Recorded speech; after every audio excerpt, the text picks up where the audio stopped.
สวัสดีครับวันนี้นะครับก็กลับมาพบผมยาอานิพาเดินเขาเช่นเคยนะครับสำหรับวันนี้นะทุกคนผมจะไปเดินป่าแล้วก็จะเดินขึ้นตามสามเขานะครับโดยที่ผมจะไปผูกเปลนนอนสักจุดหนึ่งนะเดี๋ยวเราดูนะครับว่าผมจะไปจุดไหนยังไงนะครับตอนนี้ผมต้องรีบไปแล้วนะครับรู้สึกว่าฝั่งนู้นนี้ฝนจะตกแล้วนะเดี๋ยวรีบขึ้นเขานะตัวนี้ทางค่อนข้างที่จะชันพอสมควรครับก็เดินป่าหน้าฝนก็จะประมาณนี้นะเดี๋ยวรีบไปดีกว่านะครับโอ้โหชันมากทุกคนฝนมาแล้ว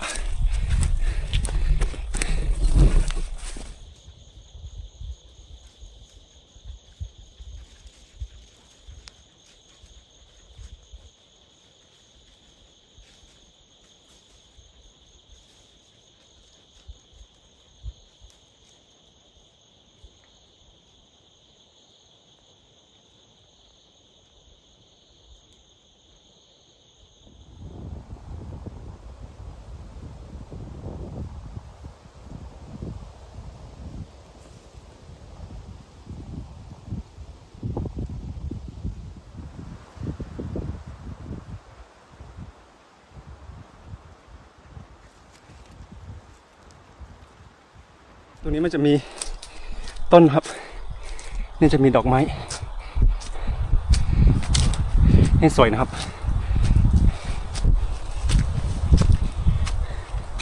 ดูแล้วพื้นที่แถวนี้ดูโล่งๆยังไงก็ไม่รู้นะ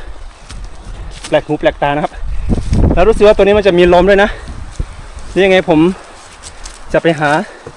ที่ปลอดภัยแล้วกันลมได้นิดนึงนะครับ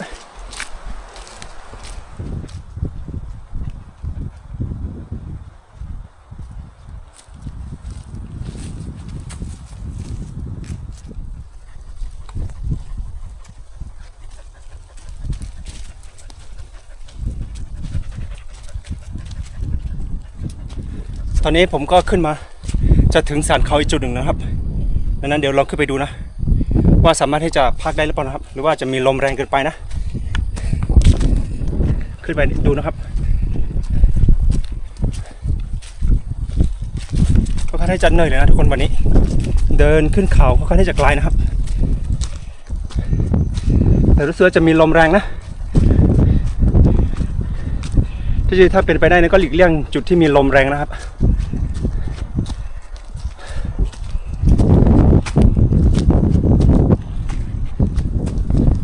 โอ้ข้างบนนี้มันจะดูโล่งๆเหมือนกันนะทุกคนก็น่าจะทางที่พักได้นะครับมีกิ่งไม้ตกนะระวังนะช่วงนี้ก็มีลมแรงด้วยนะครับเวลาดูที่พักก็ต้องดูที่มันปลอดภัยนิดหนึ่งนะโอ้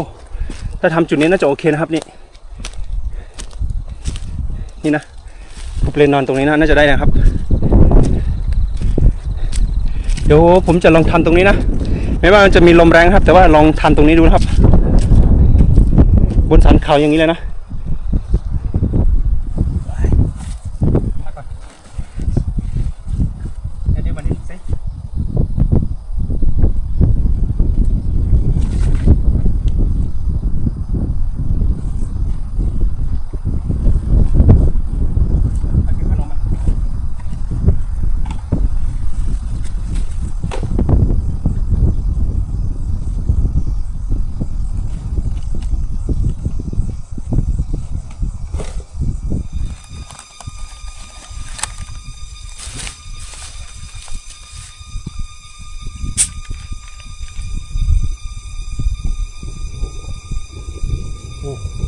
ฟ้าร้อง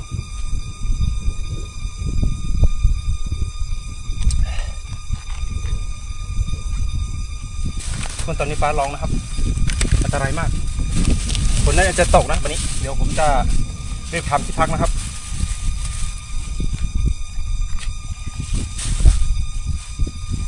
กินอะไรเลยฝนจะตกแล้ว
โ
มาขึ้นมานี่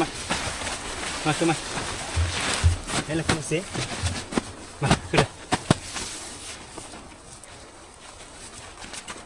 ให้นอนได้ปะไม่นอนได้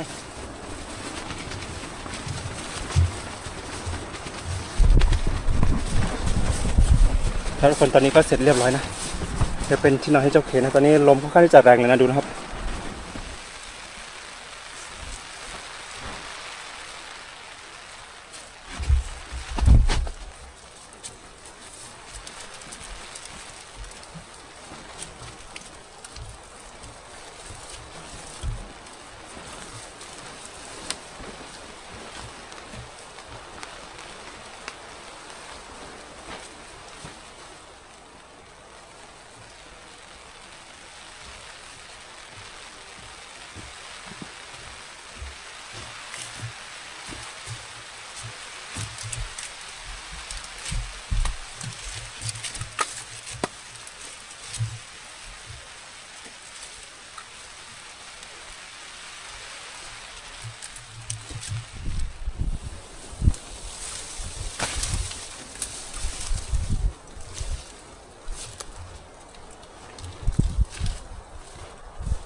ครับตอนนี้ผมก็กั้นลมตรงนี้นะครับเพื่อที่จะกั้นการสัตว์ด้วยนะตรงนี้ก็ประมาณนี้ก็โอเคนะครับเดี๋ยวผมจะก่อไฟนะผมเพื่อจะก่อไฟตรงนี้ถ้าไม่ใช่ตรงนี้ก็ตรงนี้นะครับจะเป็นตรงนี้ก็ได้นะเดี๋ยวดูนะครับแต่เพราะว่าถ้าก่อฝั่งนี้น่าจะดีกว่านี่ตรงนี้มันจะใกล้เจ้าเคเลยนะครับ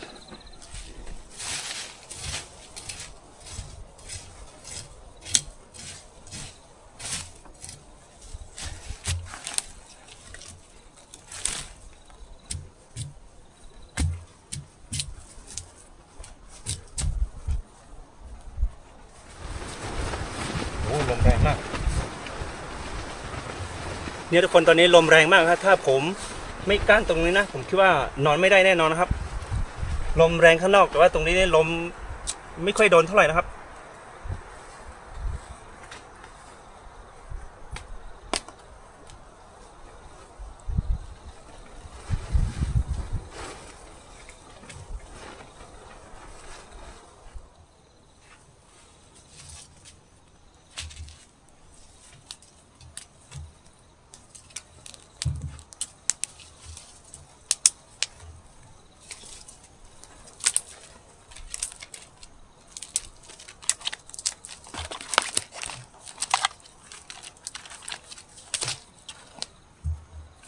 เนี่ยเวลาก่อไฟในป่านะครับพยายามหากิ่งไม้อย่างนี้นะเล็กๆนะครับที่มันเป็นเชื้อเพลิงตอนเริ่มต้นครับต้องใช้กิ่งไม้เล็กๆเพราะว่ามันจะแห้งนะครับปล่อยไปนะครับเดี๋ยวมันก็จะติดนะครับดูนะครับ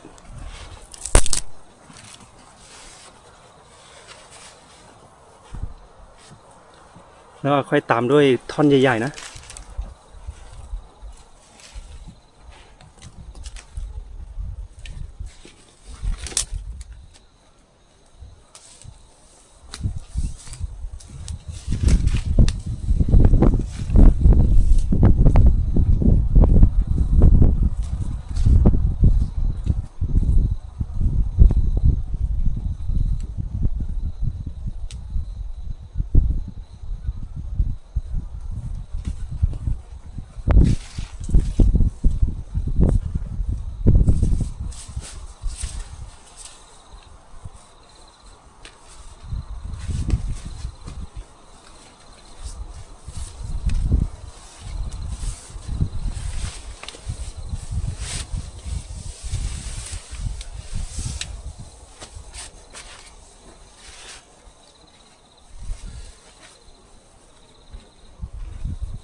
ลมแรงนะตรงนี้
นี่ทุกคนลมแรงมากเลยนะครับ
เดี๋ยว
โอ้ทุกคนมาเจอ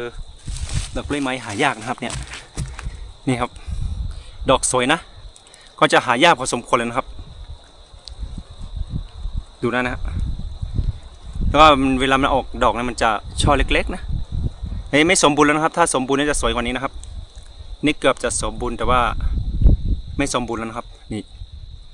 ก็ค่อนข้างที่จะสวยนะเดี๋ยวผมจะเอาไว้บนต้นไม้สักจุดนะครับเพื่อที่จะได้ขยายพันธุ์ไปเรื่อยๆนะไว้ตรงนี้นะครับทุกคนเดี๋ยวผมจะหาฟืนก่อนนะครับ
ทุกคนผมเอาเนื้อหมูมานะครับเดี๋ยวยังไงผมจะย่างเนื้อหมูกินนะครับ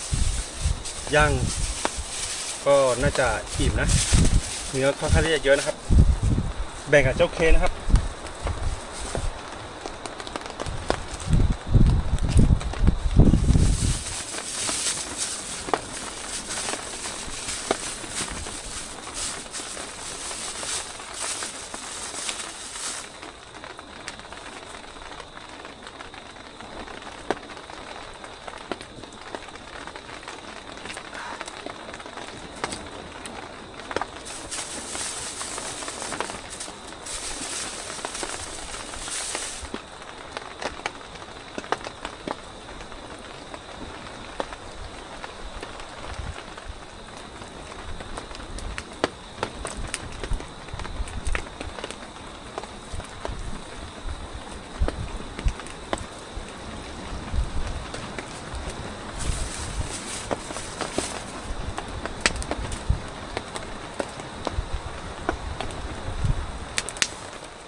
สุกก่อนนะทุกคน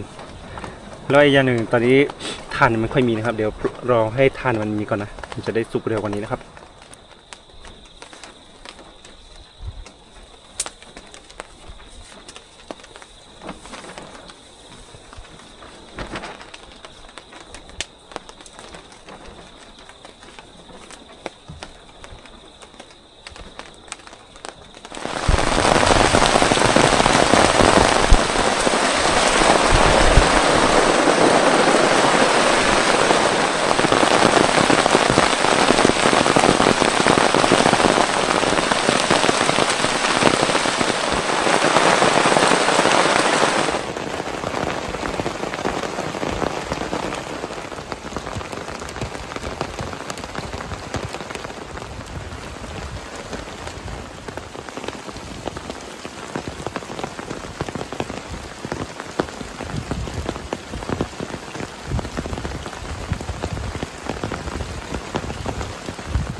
ครับทุกคนยังไงสำหรับคืนนี้นะครับก็ฝนตกนะฝนตกเรื่อยๆนะครับแล้วเมื่อกี้รู้สึกว่าจะมีการแจ้งเตือนนะแจ้งเตือนสีเหลืองครับเกี่ยวกับฝนตกหนักหรือว่าดินถล่มอะไรประมาณนี้นะแจ้งเตือนมาที่โทรศัพท์ผมครับแล้วตอนนี้ผมก็อยู่ในป่านะเดี๋ยวลองดูนะครับว่าฝนจะตกหนักแค่ไหนนะครับแล้วก็อย่างหนึ่งผมอยู่ตรงนี้ผมคิดว่าน่าจะปลอดภัยพอสมควรนะมันจะอยู่บนสันเขานะครับแล้วก็มันจะเป็นดินค่อนข้างที่จะแข็งนะครับดังนั้นผมคิดว่าน่าจะปลอดภัยแล้วก็ถ้าฝนตกหนักนะครับอาจจะไม่ได้มีดินโคลนถล่มนะครับก็เป็นการแจ้งเตือนเฉยๆนะทุกคนโอเคนะครับยังไงสำหรับคืนนี้ผมจะขอพักผ่อนก่อนนะครับยังไงก็พบกันพรุ่งนี้เช้านะทุกคนคืนนี้ราตรีสวัสดิ์ครับ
ครับสวัสดีตอนเช้านะครับทุกคนก็สำหรับเมื่อคืนนะฝนตกเกือบทั้งคืนแล้วนะครับ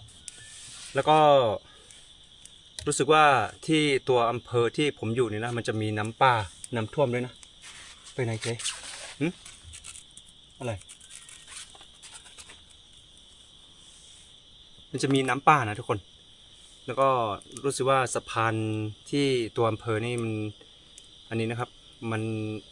ข้ามไม่ได้แล้วนะอาจจะไม่ถล่มนะอาจจะดินหรือว่าอะไรต่างๆดินที่มันข้ามตรงนั้นครับที่มันเชื่อมต่อระหว่างสะพานกับพื้นดินฝั่งนี้อาจจะพังทลายประมาณนี้นะครับก็ยังไงสำหรับคนที่อยู่แม่แจ่มนะครับหรือว่าฮอดอะไรต่างๆนะก็อาจจะต้องเฝ้าระวังสถานการณ์นะเพราะว่ามีน้ำป่าต้นน้ำไม่มีฝนตกหนักนะครับแล้วก็ทำให้ต้นน้ำมันจะมีน้ำเยอะปริมาณฝนเยอะปริมาณน้ำเยอะนะครับดังนั้นก็ทำให้น้ำอาจจะมวลน้ำนะครับอาจจะไหลลงไปท่วมที่แม่แจ่มได้นะครับดังนั้นก็ระวังด้วยนะครับโอเคนะครับวันนี้ผมกับเจ้าเคก็จะกินดื่มน้ำอะไรเสร็จแล้วก็พักผ่อนที่นี่นะเก็บบรรยากาศตอนเช้าก็จะมีหมอกลงหนาพอสมควรนะก็สวยงามนะครับเวลาเข้าป่าเจอบรรยากาศประมาณนี้นะครับ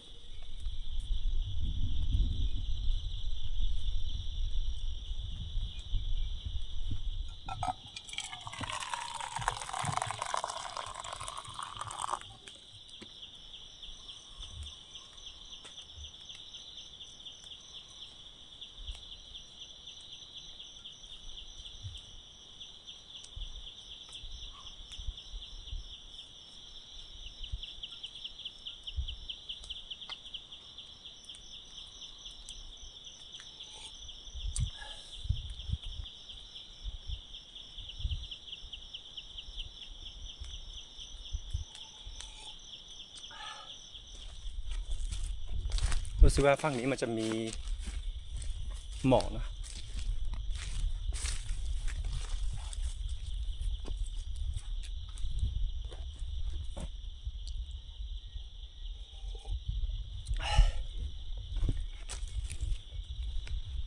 ก็ที่ผมมาตรงนี้มันก็จะดูโล่งๆเหมือนกันนะทุกคนดูโล่งๆแล้วก็มีลมค่อนข้างที่จะแรงครับถ้าผมไม่ได้เอาผ้าใบผืนนี้มานะผมเคี่ยวไม่รอดนะครับเพราะว่ามันจะมีฝนสาดเข้ามานะครับแต่พอผมใส่ในทั้งลมแล้วก็ทั้งฝนนี่คือเข้าไม่ได้นะครับ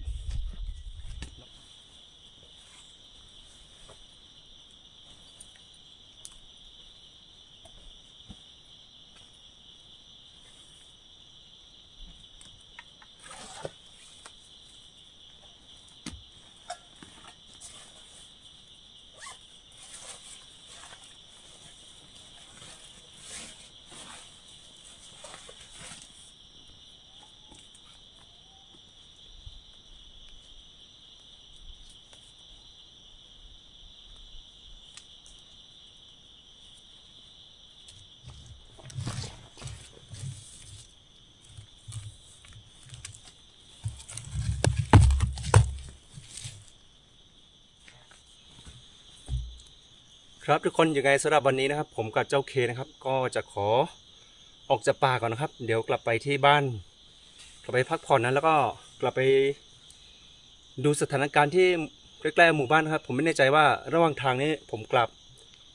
จะมีดินโคลนถล่มทับทางหรือเปล่านะครับหรือว่า